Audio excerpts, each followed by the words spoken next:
everybody, good morning and welcome back to Reaper Pro Tips with me, your host, Anne, Disembodied Hands, Quindy, Absentee Voters, Justin and John, and Kiki's sleeping. So yes, it is a Wednesday. It is. I'm completely screwed up because I just, I got back on Monday from our last trip and I'm leaving tomorrow for my next trip, and so I'm like, I don't know what day it is. Don't care. Not really concerned. Although, you know what? I'm going to tell you guys this because, I just looked this up, and just in case anybody's interested in going to Hawaii in October, which is what we're doing, I looked up flights this morning because I was starting to get itchy. I was starting like, okay, how much are we going to have to pay for this, right? With the way airfares have been. Flights to Honolulu from the West Coast, where I am right now, are only around $300. When did we last see that? Like, they were going to charge me $900 to go to North Dakota. So I don't know what mojo is going on right now. Maybe it's because it's booking way out, right? Because we're not going till October. But, like, that is freaking cheap. And that's on Expedia, by the way. So if you're interested in going to Hawaii in the fall, you might want to check out flight prices right now. That's all I'm saying. Maybe you can make it work.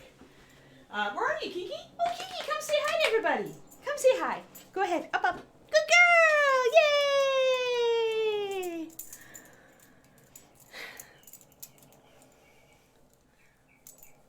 Yeah, these days. Yeah, exactly, right? We used to be able to get flight prices for $200 to $300, right? And so that's why I got so excited. I'm like, oh my God, because I thought it was going to be $1,000, guys, or more. I like, seriously. So I'm going to book it. Like, I swear, right after this stream, Mama's going to go book flights, Kiki. Yeah, you're going to have to wait for your walk. It's true. Yeah, I would definitely check. Like, I would definitely check airfares. It seems like well in advance might be the way to go. Anyway, I just want to share that with y'all because honestly, Hawaii is gorgeous, and the fall is crappy in many states, and maybe it would be like not so cheap for you, even if you're not on the West Coast like me. It's the only time being on the West Coast really acts to my advantage, by the way. Otherwise, it sucks because I have to have extra hours and extra price to go everywhere. And Kiki says hello. Yes, she has a schnout. It's true. Oh, do you have a schnout? Hi, baby girl. You just gonna stand here as long as I pet you? Is this what you're gonna do? Yeah, you don't want to move because you're getting pettins? Good girl. All right, Keekers, it's time for Mama to work. Yeah, good girl. You can lie here if you want to, okay? But you can't chew on anything. If I hear you chewing, I'm gonna just stop you. So you could get exiled yet, but we're not gonna exile you right away. Woof. Best autocorrect. Migraine inducing, as is true. Twisted Oma, it's probably the one flight, but then it goes, I don't know, it's weird. But, so $290, $250, maybe it is per leg. I always hate it when they do this. I just want the overall flight, and all they always make you buy it in legs. So you just, like, ruined my, like, jive a little bit. Like, just by suggesting, Twisted Oma, that it might be like $250 per leg. But that's still $500 to $600, which is still, like, much lower than $1,000 or over. So, yeah. So, Twisted Oma has a good point. That could be just per leg. Because I hate when they do that. Because they do it only to make you think, oh, it's cheap. And then they're like, no, double that. And then add, $150 for the taxes. Seriously. But yes. You live on the wrong West Coast, yes. Yeah. Tuesday or Wednesday, suggested day. Yeah, either way, even if I have to double that number and pay $600 per ticket, that's half of what I thought we were going to pay to go to Hawaii. So I am totally going that way. Totally going. After this stream, I'm running to the internet and just booking our stuff. And that way it'll be out of the way. And I also think I nailed down a good pet sitter for Kiki for that vacation, which would take so much stress off of me. Yeah.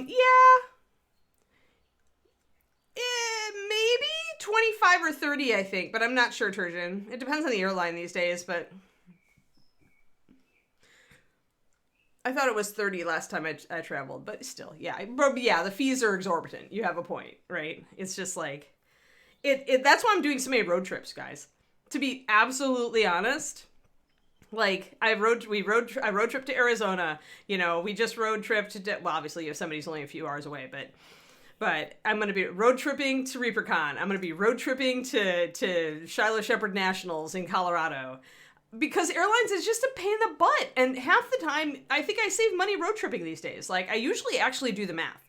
I add up gas costs and mileage and hotel. And I think when I factored ReaperCon, when I actually looked at ReaperCon, it was like maybe a hair more to drive until I factored in the Kiki pet sitting cost. Like having to get a sitter. Then I was like, okay, it's clearly cheaper to drive. So yeah, and I just fixed my car, so it has a whole new suspension for the most part. And I can tell when I drive it, actually, that it's better. Yeah, all the add-ons, exactly. I got a free cruise out of my, I think it was one of my Hilton Club things. I got essentially a free Bahamas cruise. But yeah, of course, there are incidentals and additional costs, so it wasn't quite free, but it was still cheaper than it would have been. Kiki will be coming to ReaperCon, yes. And how much she actually appears depends on how much my ex wants to pet sitter. I did warn him I'm going to be touching base with him again now that I know that she's coming. And essentially we'll be either having her with me in the hall or she'll be hanging out in a nice house with air conditioning, which she would probably love.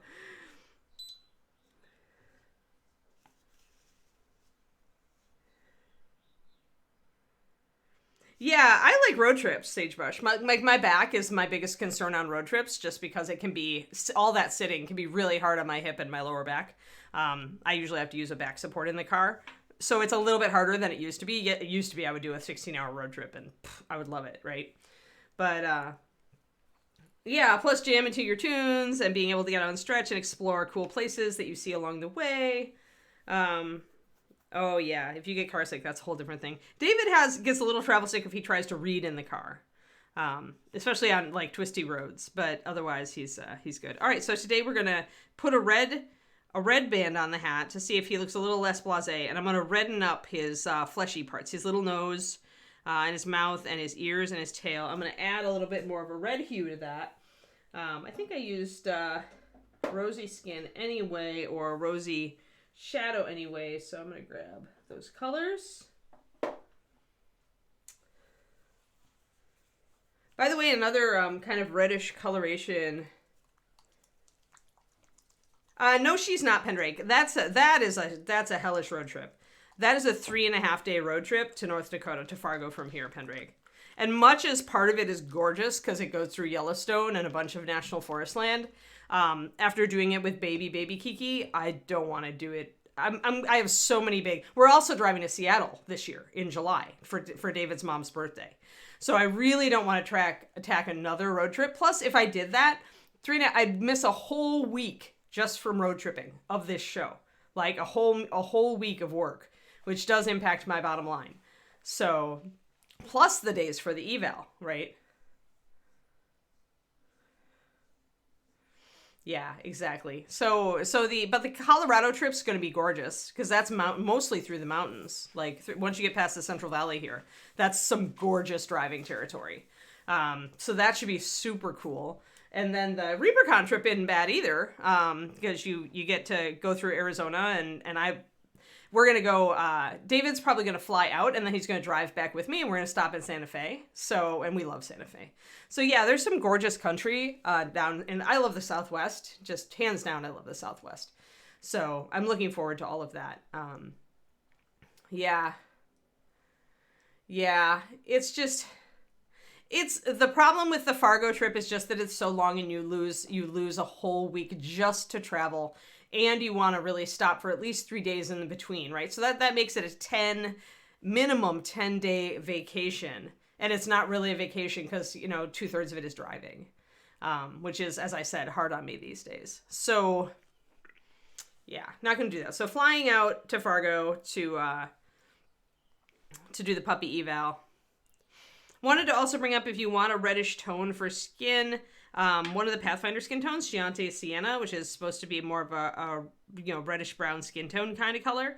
It is really nice. Like, this could be a good sunburn color, but it also can be used to like just redden up skin tones a little by mixing it into other stuff. So just wanted to bring you guys' attention. This is a color that gets overlooked a lot, but it is quite useful. It is very sunburn, like, or kind of weathered skin. It's a bit reddish, a little bit pinkish. But yeah, so mixing it a little bit into, say, your tan skin would give you that more weathered look. So I just wanted to bring up that color because I just like looked at it. It was just sitting in my box because I want to use it on an upcoming project probably. So yeah. Oh, great, Kodiak. Sweet. Yeah, I was reading in cars. We took road trips when I was a kid, Pendrake, so I got used to reading in cars pretty fast. I never had a big deal with it, so I feel for those who do, because, man, I love to sit on a road trip and just read. Actually, on the way back from Yosemite, I knitted.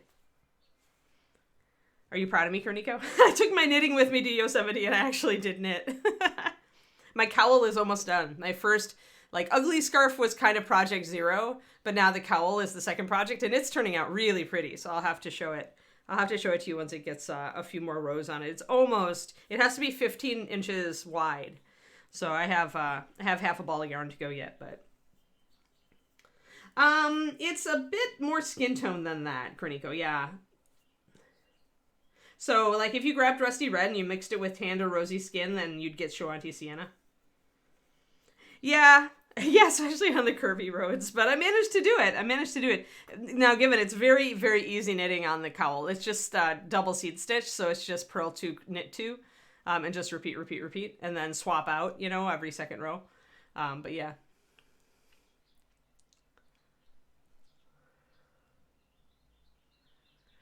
Oh, we have already. I have a client, my last commission client lives in Santa Fe, Sagebrush. So I've already dragged David to Santa Fe and we went up to Taos.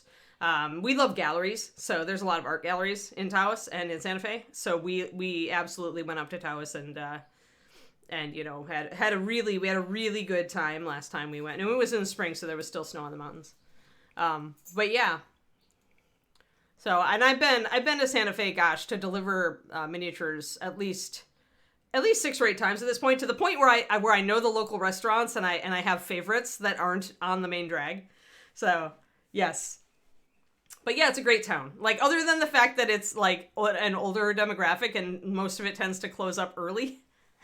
That's the only thing, is that things aren't usually open late. But I do love it. But yeah, we've done the sites, we've done the stuff. I actually love Jumbo's, which is the like Western African Caribbean fusion place, kinda, or West Indies. It is they do the cinnamon lamb curry that actually inspired me to copycat it so I could make it myself because I loved it so much. So they do like fried plantains and like West Indian like curries and West African curries. It's really good. Maria's is all about the margaritas, and I don't drink anymore. So for me, the Maria's, it's still good, but I think like there are other places that maybe I like a little bit more. But my favorite isn't even Santa Fe food. It's Jumbo's. But then the breakfast place. Crap, I can't remember. Tecolotes.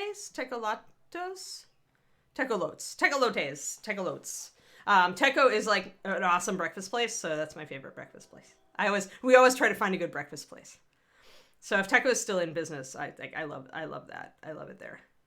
And we go to the farmers market when we go, and yeah, because I have 2 friends who live out on the outskirts. I forget which town they're in, but they're in one of the suburbs of Santa Fe. But 2 artist friends of mine do the farmers market art market, so I always go by to visit them. They have Shiloh's. So I met them through dog stuff. Yeah. Yeah, and Maria's not bad, especially for lunch. I don't mind Maria's. Like, some of their stuff I really like. It's the carne asada. I like that a lot. GW Skink Dame. Yeah, it does, doesn't it? But they have breakfast burritos that have red and green chili on them, Korniko, and they're good. Now I have to look up and make sure I got the name right. I'm going to go back to Expedia later.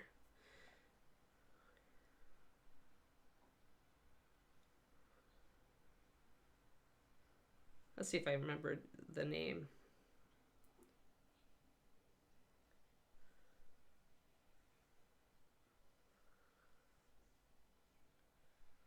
And I should go Santa Fe. But yeah, so anyway. Yeah, I was right. Tecolo Cafe. Yep. New Mexican inspired breakfast and lunch. Carne asada, blue corn pancakes, yada yada yada yada. Yes, indeedy. They closed and then they reopened. After I think they reopened they reopened pre-pandemic. Although I don't know, maybe they closed again. That would be sad. But I think... Yeah, I think they, Uh-oh, they may have closed. Oh, no! That would be bad. That would be terrible. I would be very sad if my favorite breakfast place has gone away. But maybe it has. It looks like they may have closed again. At that point, I'm gonna blame bad management. Although maybe the pandemic put paid to them, but it looks like they closed before that. Anyway, enough about Santa Fe and how much I love it and its food. And on to using some skin tones and some reds. Now, we're going to probably use Asmodeus. Yeah, it's okay. I mean, restauranting is a hard business. I'll have to just look up some other breakfast places in Santa Fe. I think we went to one that was just off the main square that actually wasn't bad. Alrighty.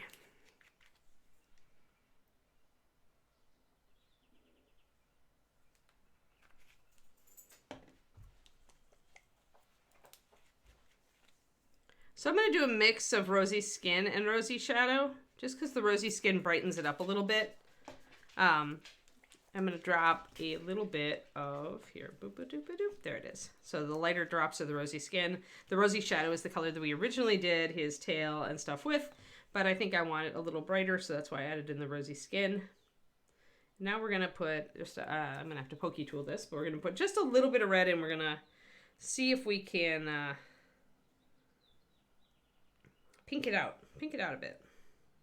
Oh, this is well and truly clogged. I'm working on it.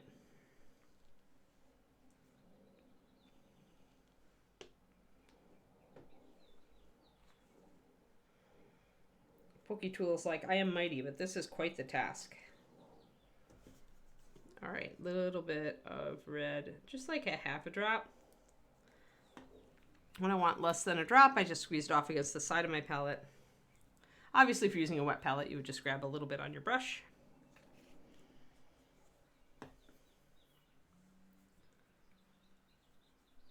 Right, exactly. I think bad management. This is the second time, and they had a benefactor who actually paid a lot of their startup costs to get them relocated and started up again after the first time they closed Cornico. So if they didn't learn anything and they closed again, and I know that place, like, you would go to breakfast and there would be lines out the door. So it wasn't that they didn't have enough patronage. So at that point, the only thing that's left is you've got no idea how to run a business, and you couldn't make it work. And maybe you thought your benefactor was going to float you the rest of your days, Oh no, 5 trips finding great places and then closed.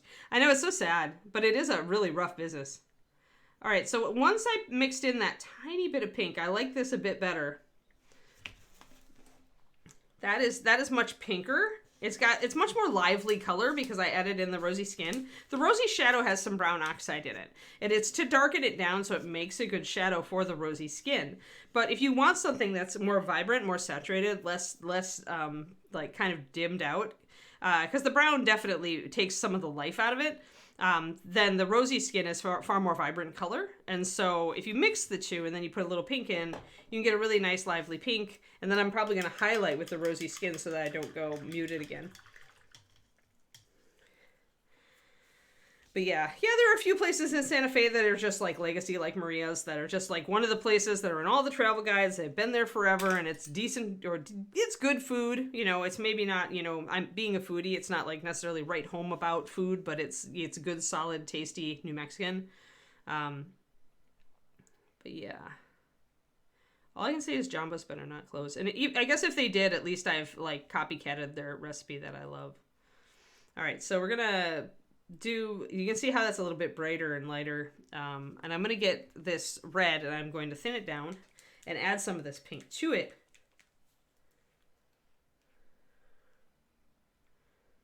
Wasn't enough profit to suit the investment group. Yeah, that happens. Yeah, this wasn't an investment group that helped them start out, but it was more an angel investor. So maybe the angel investor just decided to pull the plug because if they, if as you say, if they weren't making. Although this person, I mean, he funded it because he loved to eat there, right? So I would imagine they'd have to be losing money. When you've got an ulterior motive of, I love this restaurant and I really don't care if you make much of a profit, but you at least have to pay me back, then I imagine just if it looks like they're never going to pay you back, then maybe you say, okay, no more. Yeah, see, yeah, there are people. Unfortunately, those shows probably pick, just the worst people because that's the most dramatic turnaround, right? Because they are entertainment. I wish there was a foundation, and maybe there is, a restaurateurs foundation that would offer like online business courses to restaurateurs who are having trouble to try to help them without having like the big interventions, right? That would be very useful. Yeah, I don't like a lot of the contrasts because they dry shiny. They really annoy me. They annoy me. All right, so now we've got that Asmodeus red, and we've also got this pink. I'm going to take a little bit of this pink, and I'm going to use it to make this into a really dark, fleshy pink. And that's what we're going to use to shade this color.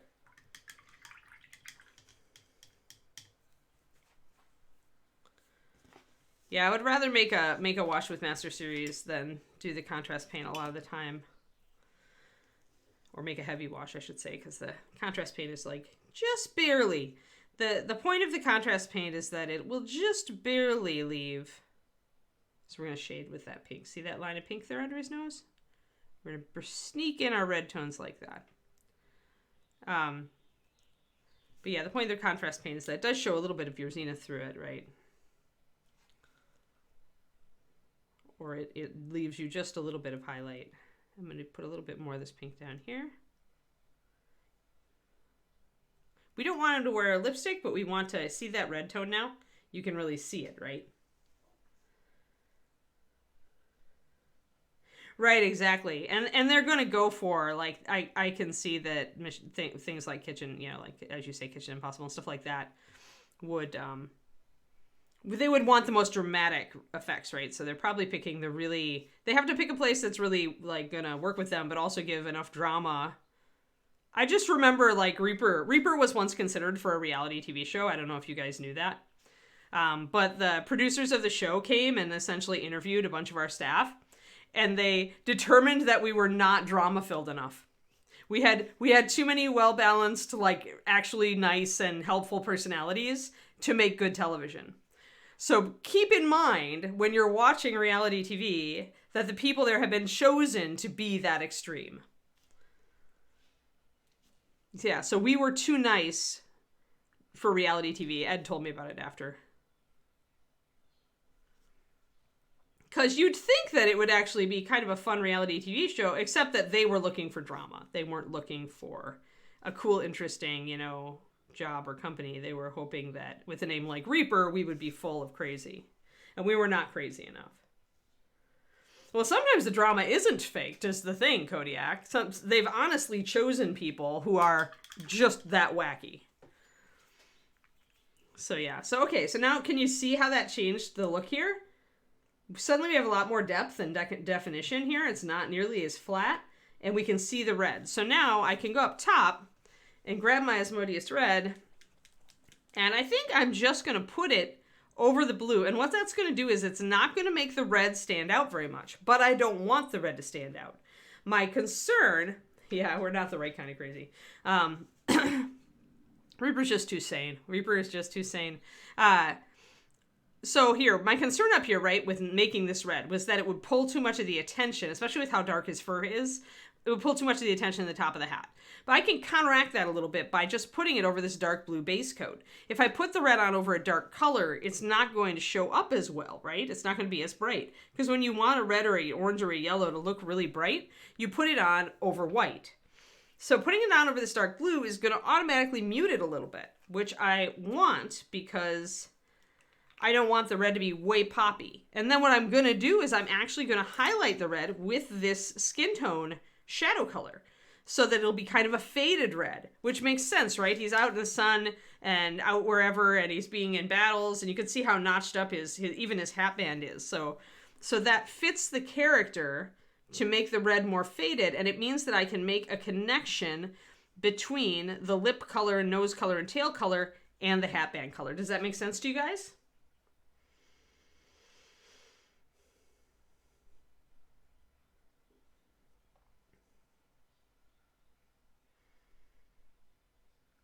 No, there isn't. Probably because I wasn't terribly into flowers at that time, Pendrake. I've gotten a lot more into flowers now. Now that I have a yard with them. I think I need a little bit more red for coverage here. Though maybe not. Maybe I can do it. Plus, I've never seen a poppy, not in person. Like, I almost did call a blue, what was it? Crap. There was a flower name I almost used. And there's Lotus. Lotus Orange. But, in general, and Marigold Yellow, of course. Oh, Periwinkle. I almost did Periwinkle Blue. But in general, unless I've seen the flower and it really stuck in my head, like Orchid Purple, I wouldn't necessarily choose a flower name in the old days. Because I wasn't into them. Poppy red would probably have been magma red. Because as I recall, poppies have a really bright, like red, warm red, like orangey red. But again, I haven't ever seen one in person, so I wouldn't know.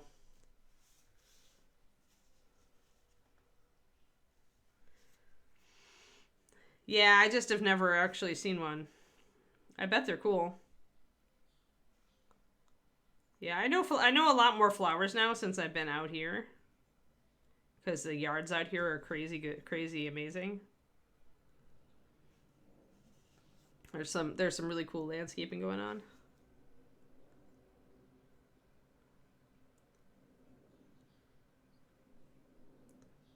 Did I tell you guys that I discovered that 4 of my front yard mystery plants are actually birds of paradise? Because one of them finally got enough water to actually bloom this year, because everything else out there is like desert landscaping. So it doesn't get a lot of water. So you can see how dull that red is. Oh, a lot of yellow tones.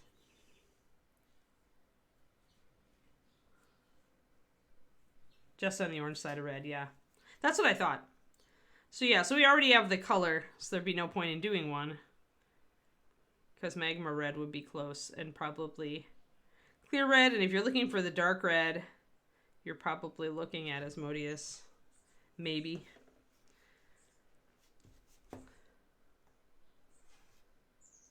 The thing with flower petals, and the thing when you're trying to copy colors and you might be dissatisfied, is that, you know, flower petals do tend to be translucent. And so you're getting some transmitted and reflected light.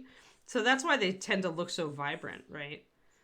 You can't really get that with an opaque color. That's why watercolors are such a good medium for flowers. Because you're doing the same thing when you're painting flowers. That's why botanical watercolor is a thing. Is because with watercolor, you're using the white of the paper to capture that light passage and color. And you can do that with watercolor, and it's a lot harder with an opaque paint like an acrylic.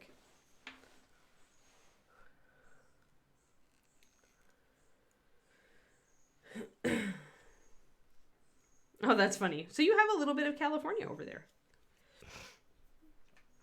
All right, so now I'm going to take a little bit of this this pinky color, and I'm going to try it up on the top part of this crown. See it there?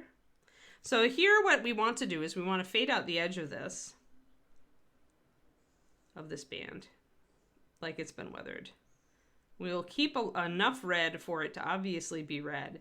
But what this lets us do is do a really kind of clever repeat of the color, right? So we've got this color highlighting this red is shading this pink.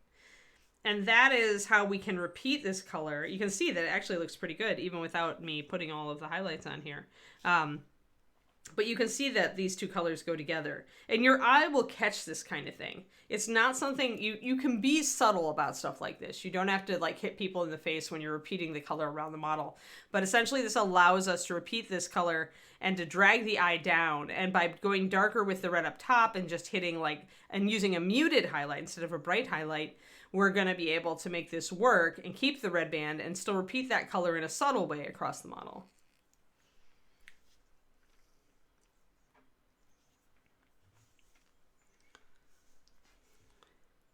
Yeah, I'm looking forward to going out and seeing all my friends. A lot of my friends, my dog friends, are coming out to this this puppy evaluation. One of the cool things about our Shiloh Shepherd org is that when there is a puppy evaluation, often a bunch of us will go to it. A bunch of us breeders, evaluators will all just go. And it's a really cool reconnection time. That's why we encourage our new breeders to make friends in the community so that they can get that kind of camaraderie that's pretty unique in our breed. There are a couple other breeds that are like this, but not many. And it just helps because everybody talks about, shares communication, shares information, and is really helpful. It just, it's one of the advantages of our org. So I'm getting that nice and faded out, but I'm leaving enough red so that it can still look red. Now, if at any point I go too faded or too pink up here, I'm going to glaze with my Asmodeus red. Yeah, the red is looking good. But it wouldn't look good if I didn't have it repeated down here. And I'll get to the ears soon, too, and the tail, and that will all help. So I think this gambit is going to work. I just had to figure out how I could repeat this red so that it wouldn't be the warmest...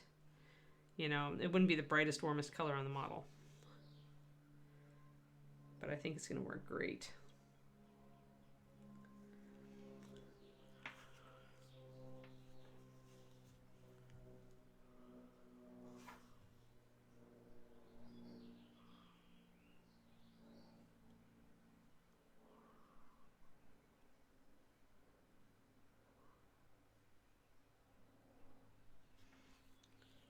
Also, I read about a thing, I don't know if this is a real thing, but I just skimmed the article, but that when you're, and this kind of has me nervous about my travel stuff, but that when you're looking for hotels, like some programs seem to be watching you and then they'll essentially raise the price every time you look so that you like feel like if you don't buy it now, it'll just keep going up. Like that would be pretty darn evil if that's true.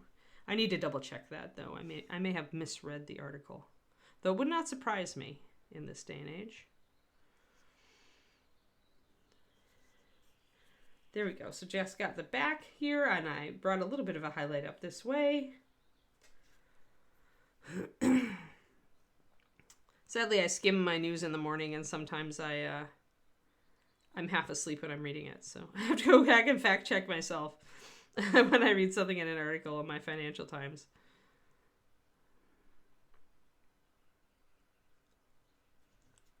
There we go. So a little bit more. And as I go more pink back here and it fades out, I'm going to come back with more. You've seen that with air flights, red links. Yeah, we'll see if Expedia pumps up the flights when I go back. Because I'm going to go back. But I do remember what they were. I took a screenshot of the prices, so I'm going to know if they are boosting them. And what I'll probably do if I see that is I'll have David look tonight, because he hasn't looked them up. So we can game the system that way. All right, so now I want a little bit, I might want a little bit more red up there. We'll have to see. I might want a slightly higher highlight.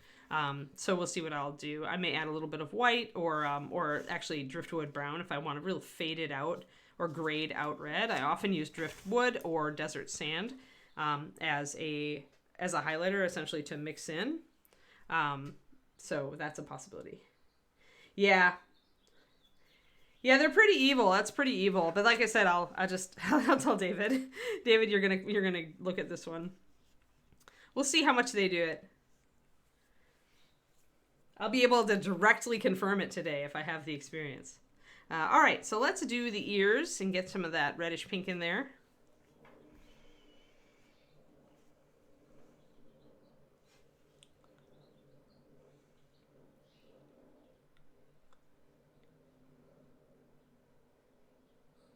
So I'm mostly going to put it near the interior here.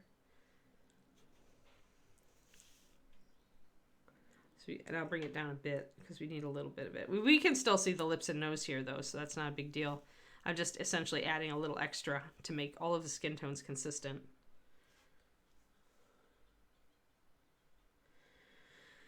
Well, I mean, what we did on this one is just to start very dark and bring it up with just a few highlights. It's the same as painting any fur Kodiak. You want your brush strokes to go in the direction that the fur is growing.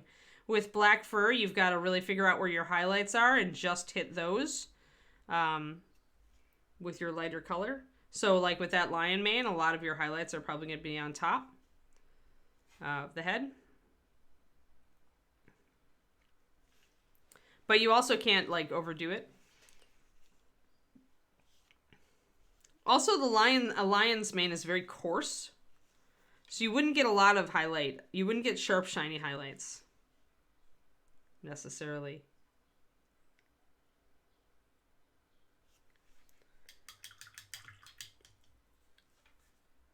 Yeah, VPM just in case. I'll point that out to David. I'm sure he'll be aware.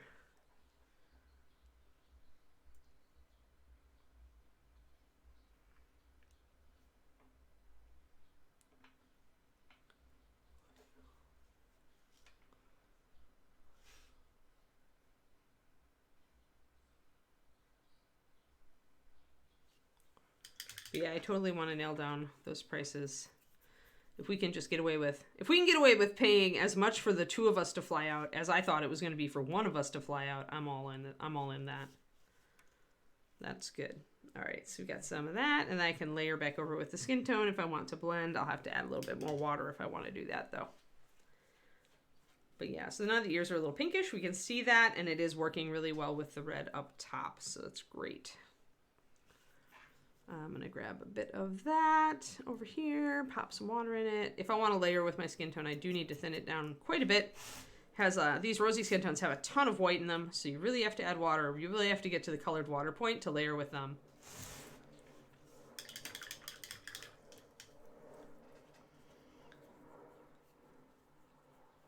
But the best thing you can do with that lion mane is look at actual lions, Kodiak. Look at actual photographs of lions.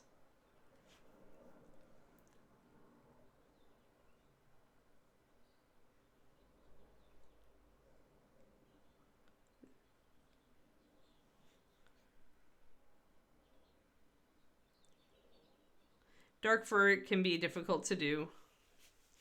And you really have to, just like with anything black, you're limiting your highlights unless you want it to wash it out. As I recall, a lot of lions have a lot of like still gold or beige in their fur, in their manes anyway. So you want to look for a real life example that you can kind of pattern off of. If you're on my Patreon, type in painting black hair. But do remember, most of those examples are going to be for humans. And humans have much shinier hair. And lion fur is more coarse. And when you have a more coarse, you have a more dull highlight. But yeah, whenever painting, okay, so basic rule, like rule number 1, Kodiak, is always, when you are painting an animal or something else from nature, look up pictures online. There are tons of pictures of lion faces that you can Google and go just do an image search and find it. It's gonna make your animal look a lot more real to actually work from a real world reference to understand how the colors mix in the mane. Sometimes the tips of the mane are lighter because they've been like sun bleached or just because that's the way the fur grows. You know, there can be a lot of streaks of like the buff and gold in a lion's mane along with the dark. You know, it's not just a solid block of color. It's very organic. So looking at pictures, you could find an example that's a lot more interesting than the thing that was in your head. When we think of an animal, we tend to generalize a lot. And in reality, they have a lot of really cool individual variants, and the color patterns are pretty specific. So if you really want to like do, you know, animals, always work from a photo reference. People try to paint wolves and they just do it wrong. And it's like, well, you should have just looked at a picture of a wolf, you know, because it's gray, right? And maybe it has a light muzzle. And I'm like, so always work from a reference. Even if you generalize from that reference, which you must do if you're going to 28 millimeter. Because your little tiny lion, you won't be able to necessarily do as much detail on, right? But like other things, like that the fur lightens around the muzzles. Sometimes a lion will have a darker face. Sometimes it'll have a lighter face. Yeah, exactly. So work from photographs. Lions are pretty simple as far as their colors go, so it's actually a good time to practice that. All right, let's get our shadow color into here. Get our red tones into this tail.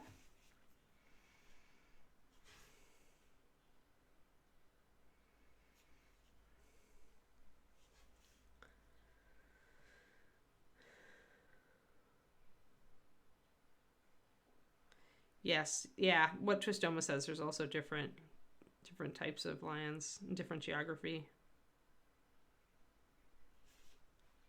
So we're bringing in a little bit of the red here.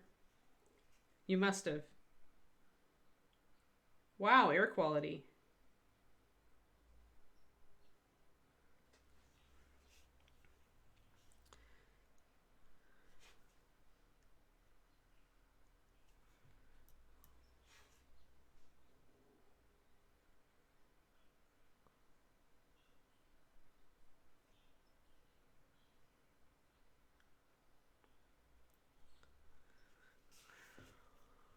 All right, I'm going to mix up some of the rosy skin, the pure rosy skin now, to do some highlights on these.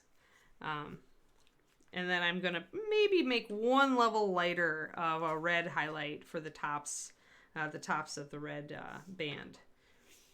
And I'll do that probably by mixing desert sand in. So 4 drops of rosy skin, and I'm going to go and thin that down, probably with 3 drops of water.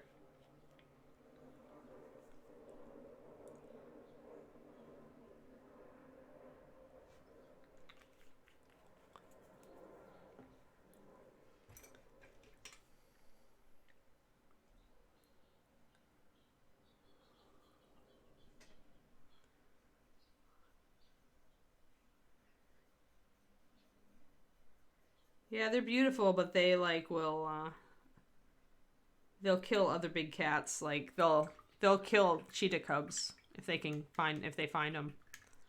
So I'm of the same opinion of between lions and like crows, like because crows can kill other smaller birds, their eggs and stuff, and lions hunt down cheetah cubs and kill them because, you know, competition. So I'm always like a little bit like, okay, the animal is beautiful, but dang it, about those.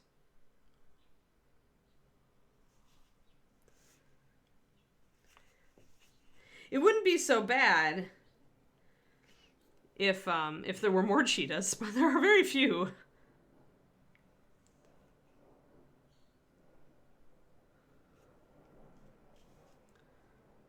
And there's more. I think there's many more lions than there are cheetahs at this point. I don't remember if they'll go after leopards in the same way. Yeah, don't look up penguins exactly. Well, it's a circle of life, and it's a circle of life until it gets like species going extinct because the numbers are so unbalanced, right? And because there's too many bad things piling up against a certain like species. I don't know. I mean, animals driving other animals extinct because of the way we've unbalanced their environment is still pretty much on humans, in my opinion. But that's just me.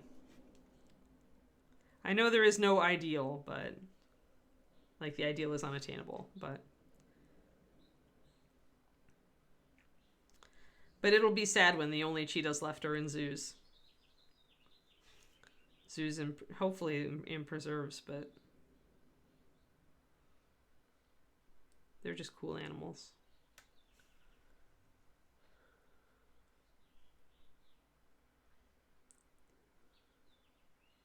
Yeah, Quindy, yeah.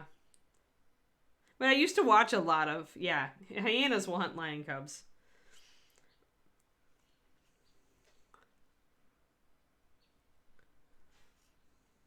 Yes, hyenas are pretty evil, but you know, there's a reason they were the bad guy in The Lion King. Um,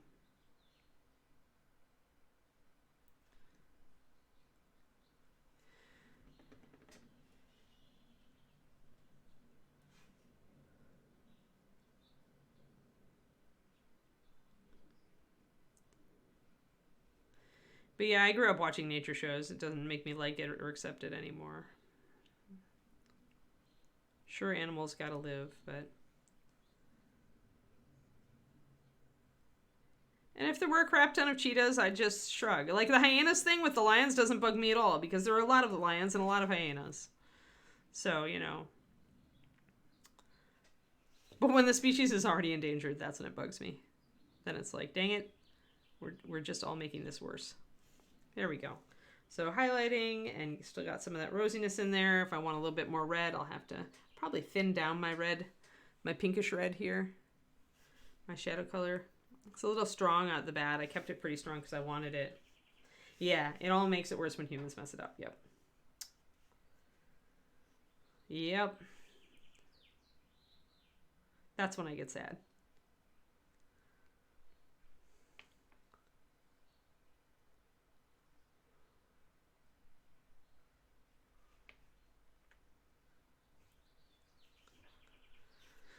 So a little bit more red just to make sure I've got that color so that I can see it kind of resonating in here. Gonna grab that pink again and do a little bit more highlight, and then I'm gonna build another highlight and really fade out this hat band a bit. Still reading a bit strong, stronger than I want it.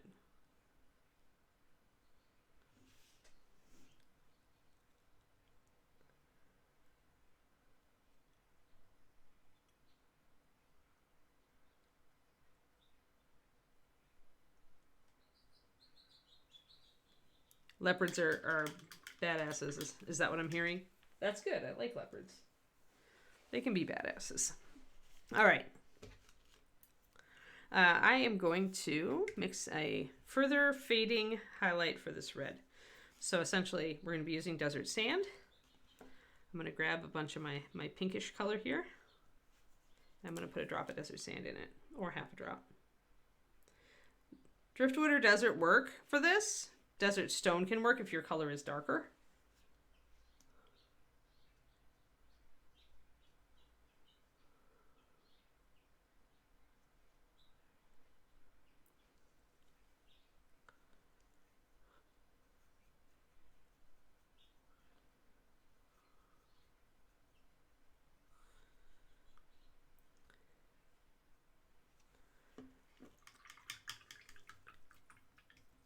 Yeah, my mom was just telling me that bears are intruding a lot lower into Wisconsin now.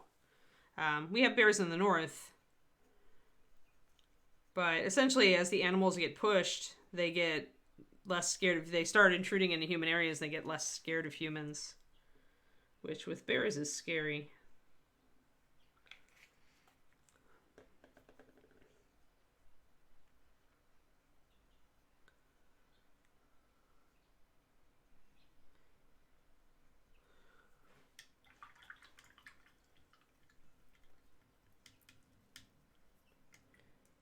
Yes.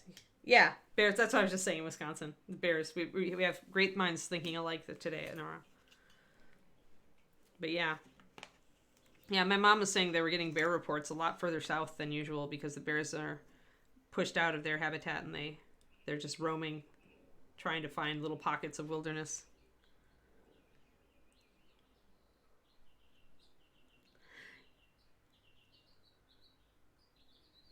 They're very I don't know about that. They are highly interrelated.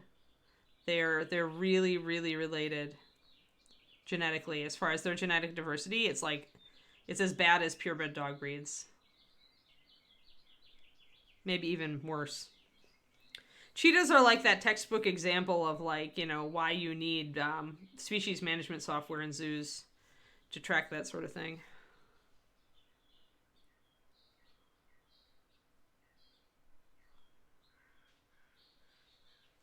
But they're still cool and unique, and I still feel like if we can keep them alive, we should.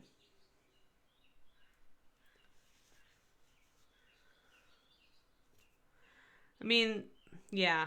People are trying to help them. I have read, I mean, zoos especially, and preserves because it's really hard to get cheetahs to breed in captivity. I have read. But in preserves, it's easier, it's better. So there are people who try to work with the population that way. Because, yeah, genetically they are very, very interrelated.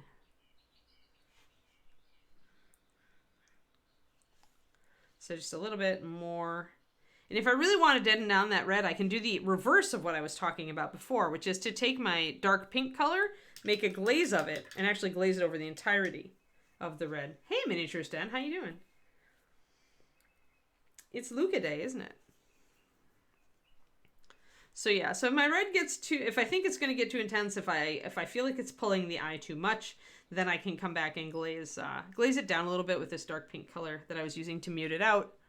Let's do just a quick demo on that. I'm going to grab some of this pink, put it up here. Get it to the colored water. Oh, I'm sorry. I'm sorry, Luca.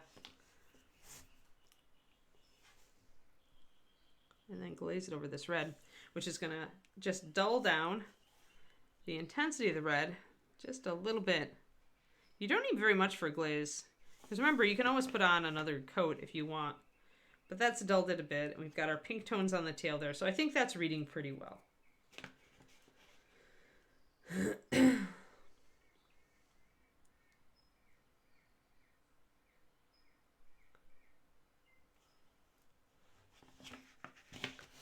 Pop this back. This is pretty good. I'm going to grab, I need to highlight his little nose and his lower lip with this as well, with the rosy skin. Yes, we love you, Luca. We're sorry you're having a bad day.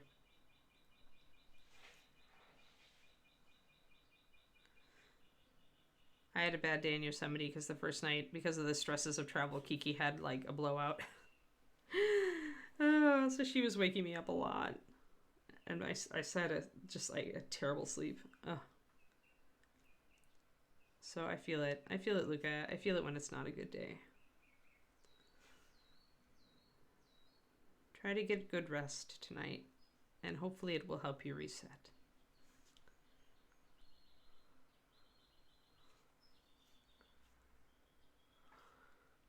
We've been talking about wild animals. Because Kodiak is trying to paint a lion. So we were talking about using always a natural reference if you're trying to paint animals from real life. You can also use real life references when you're painting magical animals. Because often that can give you a, you know, like people do tiger markings or leopard markings on griffins, for example. You know, so using that kind of thing and actually looking up like the kind of animal that that may be part of the monster you're painting. Looking at lizard patterns for dragons is another one, or snake patterns, you know, things like that.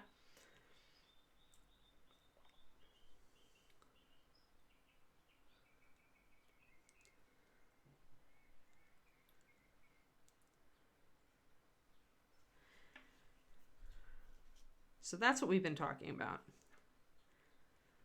And I am adding in some red tones here because I decided this guy actually had a blue hat band, but it really was too boring. And so instead I decided to go with kind of a faded weathered red, but to add that red as tones to his little nose, ears, and his tail and his lip. so that we could repeat that color on the model, because I didn't really have any other option of repeating that color, and red can be a very distracting color. So because of that, I decided to actually put those more reddish tones, and all of his fleshy tones look much better since I've done that. So, and it's successfully pulling the eye around the piece with with repeating colors. I'm a big one for this. Not all painters believe that it's necessary, but for me, color harmony and composition on a piece is important. So I tend to, if I'm going to use a color on a piece, I like to repeat it somewhere around the piece, especially if it's a distracting color like red. So I'm going to put some of this pink in here. So I started out with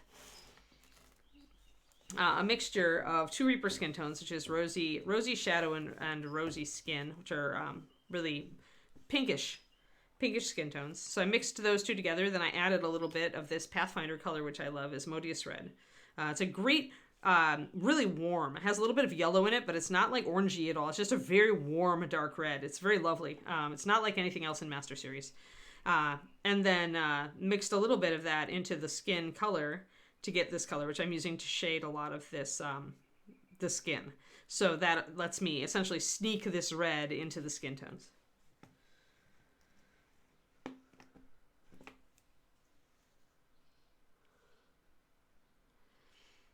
The only places the red is going is in the skin tones, other than the hat band. That's why I'm fading out the hat band so much, because I don't want the color to be distracting. But it actually is enough, in my opinion, that we are adding the red to the skin tones. Because for my eye, I'm just looking at it and kind of judging it, and to my eye, it works. So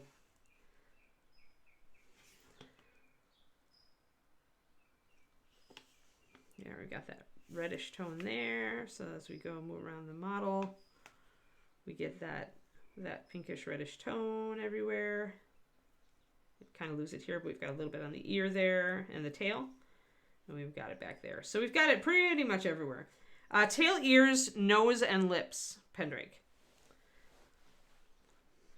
So the red up here is the same as this little like red under his nose and the red on his lower lip, and the red in the ears and the red on the tail. It's the only opportunity I really had to do it.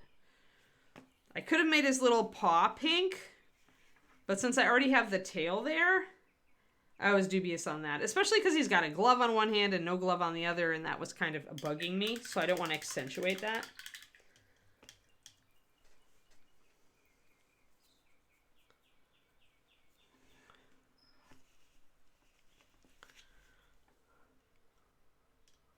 I'm going to grab my rosy skin and just do a little bit more highlighting, a little bit more blending on the tail here.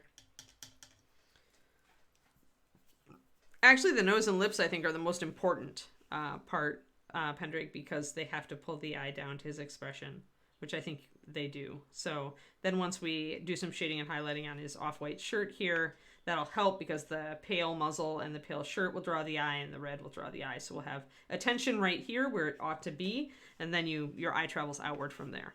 So I'm going to be doing a PDF for my Patreon on color composition, probably for the $2 tier coming up.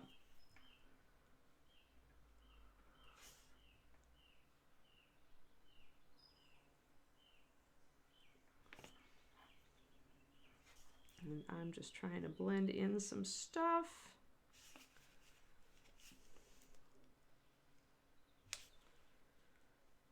There. Looking pretty okay. I'm going to bring in my highlight color and make sure I've hit all the top parts of that hat, but I think I have. Yeah. And I think I still have a join for free option on my Patreon. I'm going to be putting out, I'm going to try for one more piece of content by the end of the month. If I can't quite get to shooting a new video, then I'll essentially take an old paid video and make it free for you guys I did see a few people who did sign up for the free tier. The free tier is pretty much a new thing that Patreon is offering, is the join for free. I don't remember if there's a time limit on it, like you can join for free for a week. In which case, I'll try to put a little bit more free content up so that people can download more. But it's meant to just give you a taste of what my Patreon is about. So yeah, I'll either make something older free or I'll get that I'm cramming a lot of videos into the end of the month because I have to go evaluate a bunch of puppies. Oh, we should show Luca puppy pictures. Luca, do puppies make you happier? If they don't, then I won't.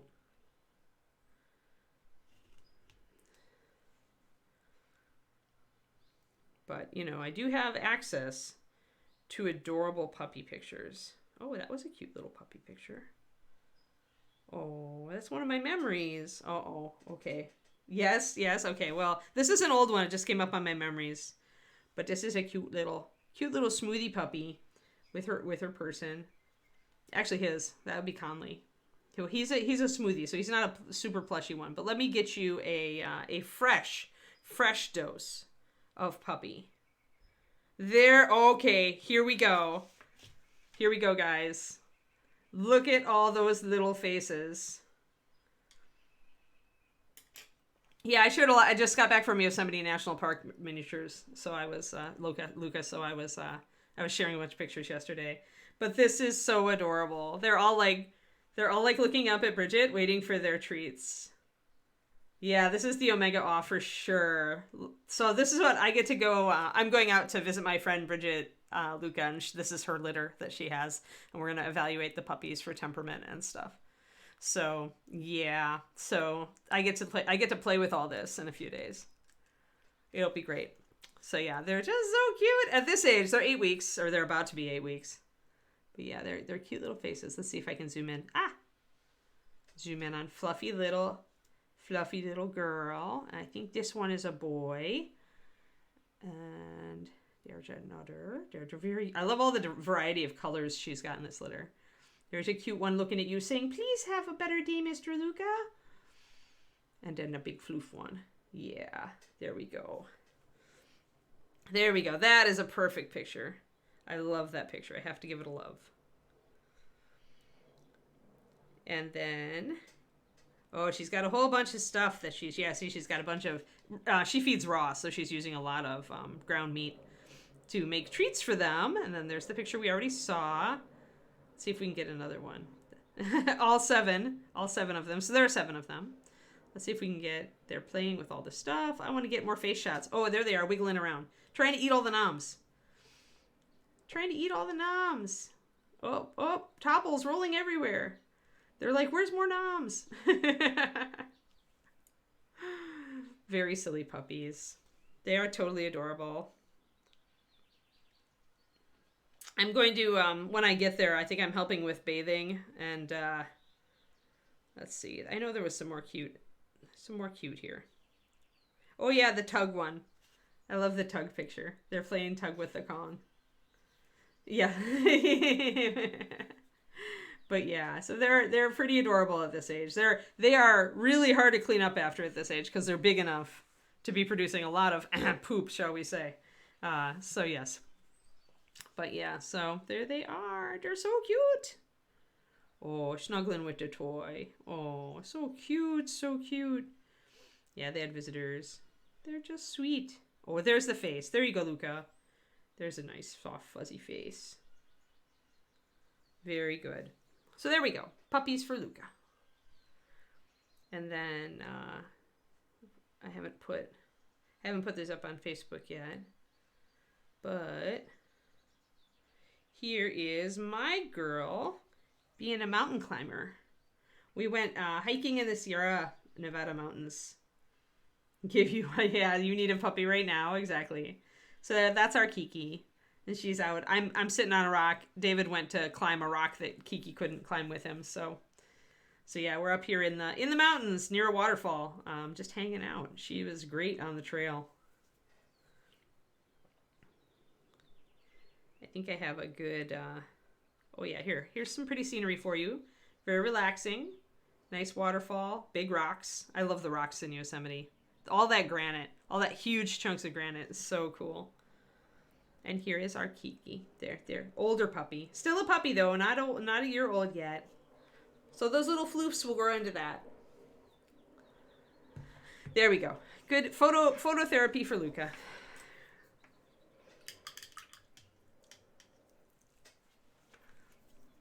But yeah, Kiki did great on the trails. David is excited. David's like, she's going to be a great trail dog. He used to be my husband used to be super outdoorsy. Oh, no problem, Luca. Sometimes we just need to see pictures of like beautiful places and really cute puppies. All right. Actually, in person, even though the red is, I think, reading great now. Like, it's enough to have a nice contrast with, because obviously we're going for a red, yellow, blue color scheme here, right, guys? You can see that. So this is a primary triad color scheme, even though the colors aren't super bright. And even though the yellow is represented by the brass that we've done on the fixtures here, and that's a metallic, but we've done some nice shading on it to kind of try to control the highlights a little bit, and to give us essentially a better control over the shine and what you see and what you don't on the metallics.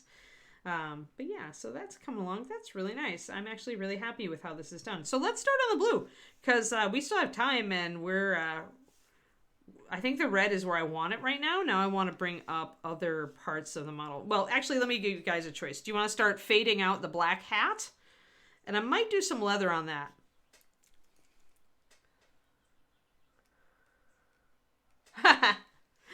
Yeah, David walks a lot faster than me, and he's also, well, come on, let's face it, he's 10 years younger than I am. Yeah, I robbed the cradle on that one. No regrets. But he was really outdoorsy and athletic in his youth, whereas I wasn't. So I feel like he has like this, like a little bit of a physical advantage. He's just stronger and he has better endurance than I do. So he's always like plunging on ahead, which is fine because Kiki wants to go fast, right? So I'm always bringing up the rear. I can still do it. I just got to do it slower than they do. Hat. We can do hat. So let's do some, I'm thinking about whether I want to do underpainting and glazing on this. I think I might try something. Ooh, let's experiment. Ooh, let's actually start with the desert sand, then we won't use a white for the underpainting. Just because I've got desert sand to hand. I want to try something and see if I can work. Miniature is done. No comments. Hee hee. But yeah, he may be a couch potato now, mostly, my husband. Or a video game potato, rather. But, yeah, he used to be quite the hiker. So I've actually been working on, like more building up my endurance as well, my cardio endurance. That's why I've introduced a little bit of jogging into my walks lately. And I'm going to probably keep growing that as long as my hip and everything will bear it and not hate me. Because, I'd like to be able to keep up a little better. So, yep.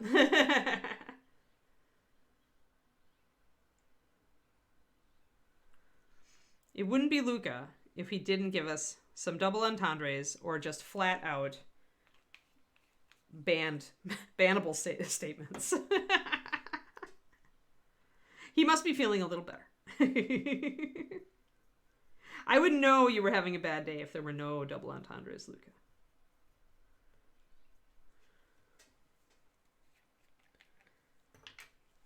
All right, so I'm going to thin down this desert sand a lot, and I want to see if I can kind of do straight up single entendre, yeah. Straight up entendre. Straight up bannable offense. I want to see if I can do something. I'm like, I want to do kind of the thing that I learned in the Mark Masklins class, and I'm not sure if it's going to work at this scale. Because it's a leather technique that's definitely, I think, better on bigger pieces. But I've got this big, broad hat brim, and I'm just kind of wondering if I can make it work. So, or maybe I can at least, like, use it as a start, right? Let me see. How much is this going to show? Yeah, okay. I want to start by making lots of little wiggles. So I can't do it. So I want to start just like that. And it's a little hard to do the big wavy strokes when you're trying to do it in miniature. And also to make them thin enough. So we're just going to keep doing squiggles. Squiggly, squiggly, squiggly. We're going to try to make them a little different when we do squiggles. We're not going to really worry about, I'm going to try to keep a real thin brush here. We're not going to really worry about whether we're going over them. We want to go over them in a different way here and there.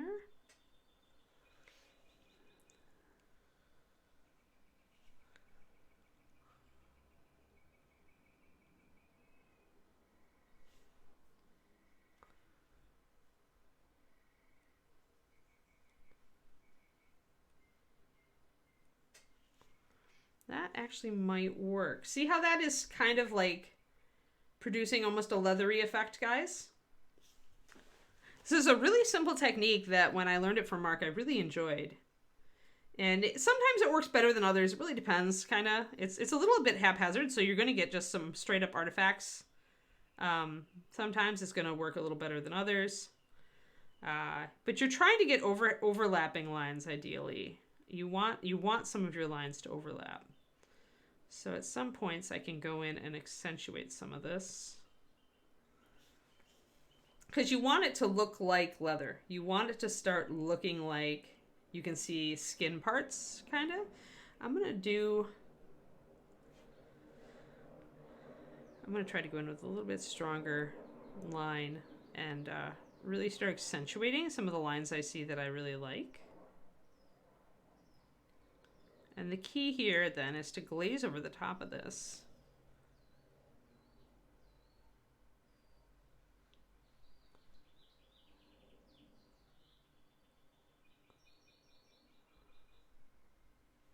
But all of the little noise that you're creating is kind of simulating all of the little bits of leather like that you can't really see that aren't in scale, right? So big shout out to Mark for this type of thing. And sometimes when I used it on the bust, here, let me show you my bust from class, and you guys can see how it works on a big model, because I do feel like it's better for big models, but I'm not dissatisfied with how this is looking right here. I'm going to actually muck around with it. Oh, hey, there you go, leather. Well, here, I'll give away Mark's secrets. No, not really, but you know. So when I did this here, when you do it on a big model, so this is the same technique. You can see the wavy line starting here. But because you've got a lot of room here, you can very much, yeah, dude is here. Dude's here. Dude. Everybody loves a lumberjack, right? But I feel like you can get much finer with it. Like you can get a more organic feel, I think, with this technique on a big model like this. But a lot of the time, you know, we could probably do it here. And now I did glaze over the top of this. And I'm going to be glazing this as well. But you can see I started with, you know, kind of a brown here instead of, or I started with an off-white, actually. And then I glazed the brown over the top. So that's the technique we're going for. And I'm going to see if I can just make it work. Because, you know. So I'm keeping, whereas he's got more of a stretched leather over the shoulder, I'm keeping things a bit looser here, so maybe I'll tighten it up. Yeah, I really enjoyed how this model came together. I really enjoyed his class miniatures den because Mark he wasn't out to change my style so much as to like show me how he did it and I could adapt what I wanted, and I love that teaching style. Like I love it. I love going into a class with a really advanced painter who's just like, you know, you don't have to change your whole style. So here are tools, and let's see if any of them fit your style. Or that you can, you know, wiggle your style a little bit and get it, you know, and this can be a new thing for you. So yeah, I really like his teaching style. But I love how the skin tones came out on this guy. Like, I really, really love them. So I've kept him, and I love how the fleece came out. And, you know, the sweater technique is very interesting. So yeah, this class was worth it. Like, out of the classes that I've taken with European painters, I would say Mark's is my favorite. Even over Kirill's. And I love Kirill. And I love his style. But I feel like maybe I wasn't like... I always say this, but when you go in to learn stuff, guys, mindset is a lot of it. Make sure that you're in a good mental place to learn. I was really stressed out for the Kirill class because I was the organizer. And so I had a lot to juggle, and I was feeling overwhelmed a lot. And so I feel like that maybe impacted me. I learned a lot from the class, but I maybe didn't enjoy it as much as I might have. Yeah, pay me to copy my paint job. Right. Exactly. Yeah, I'm with you, Luca. That does tend to be a thing. do it the way I do it, or you're wrong, right? I hate that mindset. Like Mark was really refreshing. Like he was a really cool guy, and he was cool with it. He's just like, your style is your style, and you're not going to change it overnight, even if you want to. If you don't want to, that's great. I'm not going to, I don't want you to. I just want you to see how I do things and then see if you like it, right? See if it works for you. And so I did learn a lot from Mark. I learned, even having, being at the level I am, I learned a lot from Mark. So that was very gratifying. I really liked that. So I think I'm going to go a little bit. And also the thing you can do, I'm going to get some walnut brown out, guys. I'm going to actually do a reverse on this.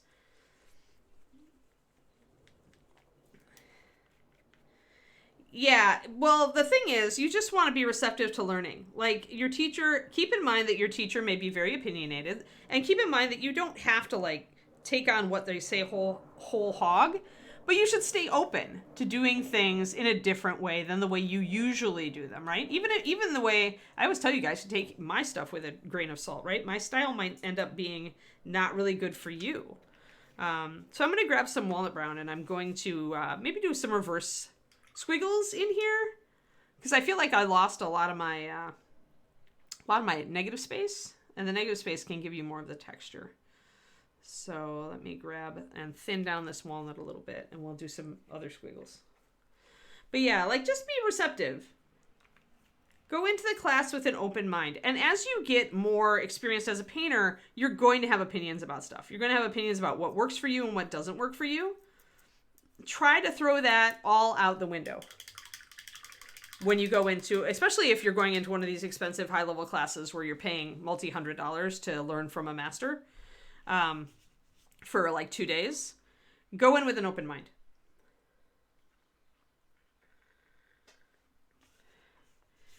Yeah, and give the technique a chance, because a lot of times if I try things, I think my brush strokes are just got too thick here. So I'm going to do some wigglies. Wigglies with the dark, and then we go back and go over it a little bit more with the light. But I'm going to try to keep my light strokes really thin. I feel like I let it get a little bit messy and a little bit, the strokes got too thick here. There's no reason you can't, since you're just building up a texture, there's no reason you can't back out on it like I just did and then try it again.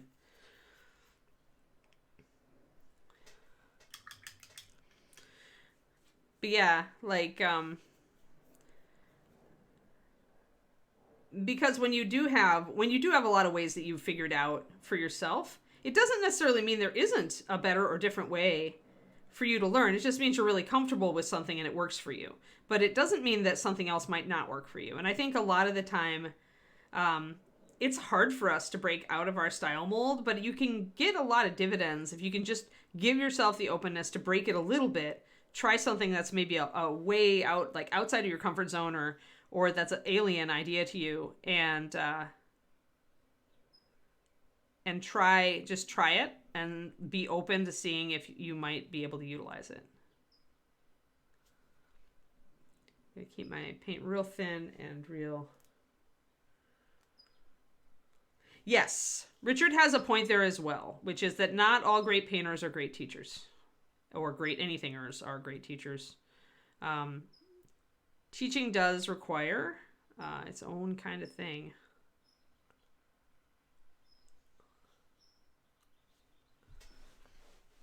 What I think I'm going to do is I'm going to glaze over this, and I'm going to see. I want to kind of glaze over it with a warmer brown too. I don't want to do a, I want to kind of have that. I love really dark leathers that like lighten up a little bit to a really kind of bold reddish brown at the highlights. So maybe I'll do some ruddy leather and see what I can do. Ruddy leather's pretty saturated.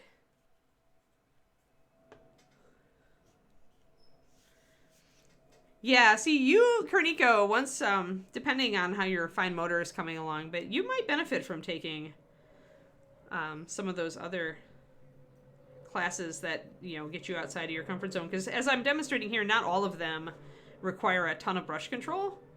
Like, this is a style. Just going to throw some brown over here. See if I like it. So, glaze. Got some glazing going on here.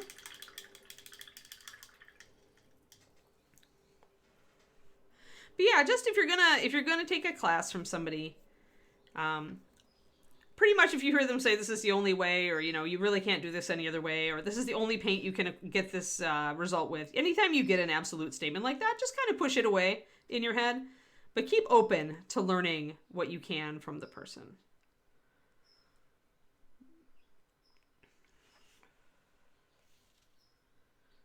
So I think that getting the most out of one of these classes. And now I'm going to go back with it over the sand. I'm going to continue to build up my texture. I'm trying to do a lot more squiggles. And I'm trying to keep my lines fairly fine so that they build up.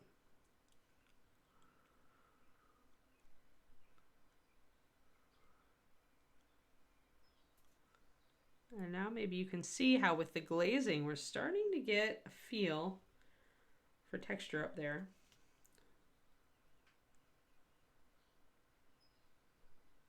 And of course this may not work out as well, just because, like I said, it's not as big a model, not as large scale a model. But I'm okay. I think maybe we can make this work. It might take a lot of glazing and kind of messing with it, but I feel like if I was really doing this on a I don't think I could necessarily make this work on a 28. It requires a certain size of model to do it, but you might be able to adapt it somehow for a tiny little model.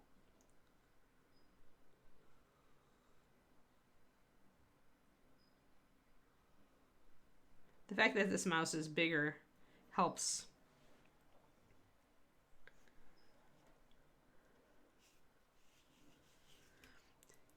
Yeah, I get it, Kroniko.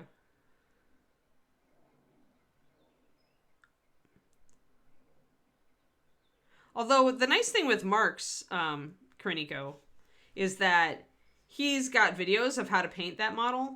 And when you take his class, you get the entire class replay. And I think you get access to like his original video of painting the box art as well. I don't remember. But you at least get access to like the class replay video. So even if your hands borked up on the day, you could at least do a little bit, and you'd have the class replay to remind you. And then you could practice it on a day when your hands are good. So that was the nice thing. That was another nice thing I liked about Mark's class. Oh yeah, well, because dragon wings are skin. And this is really, anything that's doing leather texture is doing skin leather. Or skin texture, right, Kroniko? So it makes sense that anything you're using to make a leather texture could also be used on dragon skin. Yeah, the challenge here is keeping things thin, not losing all my negative space. And I want to get, now that I'm getting close to the end, I think I want to actually start solidifying some of this out here at the edge. And then I'm going to glaze it again, because I've covered over a lot of my initial brown that I did, but I want, and this is a time-consuming process, but it can give you really cool effects. And with dragon wings, you could even do cooler stuff, because you could glaze over with different colors between your steps. Yeah, I think Mark's cool. He's gonna switch his class model. He said he had a new female model to do his next class cycle with. I would gladly take another class from him, just to see like what different textures and stuff he'd be doing on the new model. So that was a really light glaze. So I'm gonna let that dry. Then I'm gonna do another glaze over the top. Now this is lightening up the surface a lot, but we don't have to do that. So let me grab my walnut. Get that really thin down, or I'm going to knock out everything I've done. Walnut must be thinned a lot because it's got high density black pigment, which is the great thing about it, because it means you can thin it to a lining consistency and still get a very dark line if that's what you're looking for. But it does tend to wipe out stuff. Yeah, it's a little close for veined marble, but you'd have to widen it, Pendrake, I think, for a good marble. You'd have to widen out your squiggles. And I don't know, because it really depends on building up that texture. And I feel like it's not quite the right texture for marble, but I mean, by all means, try it. So let's do walnut. And if I was really going to darken this down, I'd have to keep glazing it. And I might have wanted to start glazing it earlier than this. But what I could do also is just glaze more heavily toward the center and leave the texture toward the outside of the hat.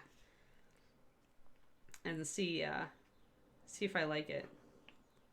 Although having the texture up there really isn't that bad. As long as I can shade and keep parts of the hat very dark and have, because let's talk a little bit about textures. So textures don't show up in the shadows because you need light. Usually you need textures show up the most at the point where the light is shifting away from the highlight and shifting down toward the mid, right? Shifting down where it slants across the surface like this. Then it's going to catch all those little texture bits, right? Oh, I see. So what I can do here is I can remember that I've got definitely a dip in here where it's going to be in shadow a little bit behind that highlight. And I can darken down shadow areas and I can make my texture not as strong for the crown of the hat. And I can essentially muck around with that to bring the hat back to make sure it's enough of a dark color, right? So it is coming up. It is getting there. It is not a fast technique. This is not a speed technique. I hear clicky paws. Oh, hello, clicky paws. Hi, are you telling me it's time for a walk? Hi. Oh, I don't know. It's not time for a walk yet. Oh, yes, it is. Oh, it's Luca time. Your timing is very good. Pendrake says you can tell time, Kiki. Is it true? Is it true? Can you tell time? Are you that smart? Yeah? You're like, Mama, Luca needs to stream. Luca needs to stream now. So yeah, so we will table this since I just looked at the clock and it is indeed Alpaca Nation time. I'm just going to bring in a little bit where I can see some of these stronger veins. And I'm going to bring them more toward the edge here.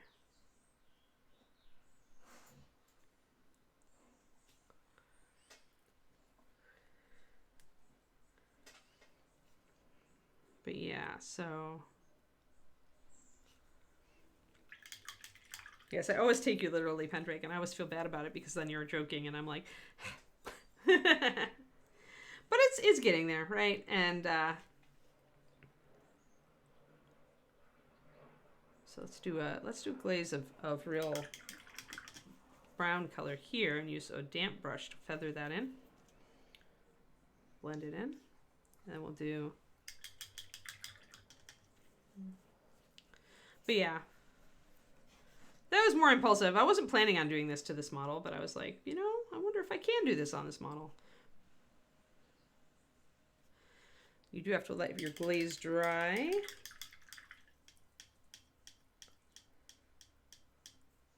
Yeah, because you want to kind of fade it in, right? And make it look like it's integral rather than just a bunch of squiggly lines, Richard. So that's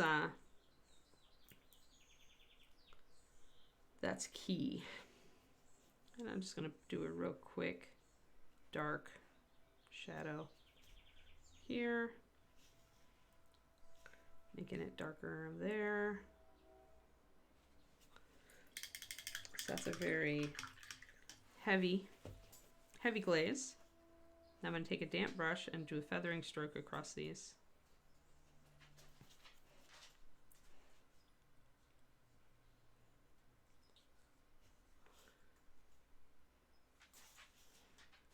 So I want it to be lighter toward the hat brim eventually. But anyway, so there's our experiment there. I did a fun little experiment for you guys. Now you've seen an example of this technique in person. Yay. All right. And I'm actually liking how that hat is coming along. I like the brown tone to it. I'll probably do this coloration on the belt as well. Yeah, we'll see how I can adapt that. I'll just keep it dark, Twistedoma. because it's totally in shadow. When you have a shadow, you don't see texture, not unless you've got reflected light. So if the light is reflecting strongly, then you will see texture. But we're not really doing that with this guy. So plus, honestly, it will take forever. But yeah, so just remember, you don't see strong texture in the shadows. You can take your shadows down and kind of block out. If you want to leave a tiny hint of texture, you can, because there's almost always bounce light somewhere. But in general, you won't see texture very much in a shadow, if at all. And certainly on the underside of this hat, it's a very dark shadow. So there we go. Ta-da! Okay, everybody, I am out. I am going to play with puppies tomorrow. I'm going to be in the air for much of the day, getting out to the Midwest, not quite Midwest, North Dakota. And then I'm going to be playing with puppies and maybe have some cute puppy pictures for people on my Discord, my Patreon Discord. And then I'll be back and streaming on Monday. I fly back Sunday, so there's no reason I won't be on Monday unless something weird happens. I'll keep up with you, Quindy. Yep. I hope your day gets better, Miniatures Den. And yeah, I will be out again. And then I'm here all of June. Like, we don't have any travel, thank God, for several weeks, not till July. Yep, thanks, Quindy. All right, everybody, thanks so much for hanging out with me. Monday's, oh, that's right, it's Memorial Day. Maybe I'm not streaming Monday. I don't know, Quindy, what do you think? Because it is a Reaper holiday, isn't it? Yeah, it might not be Monday, so it's Memorial Day. Tell you what, Quindy, I'll text you. We can find out from Reaper, like, what's going on. It's probably a stream if you wanna day.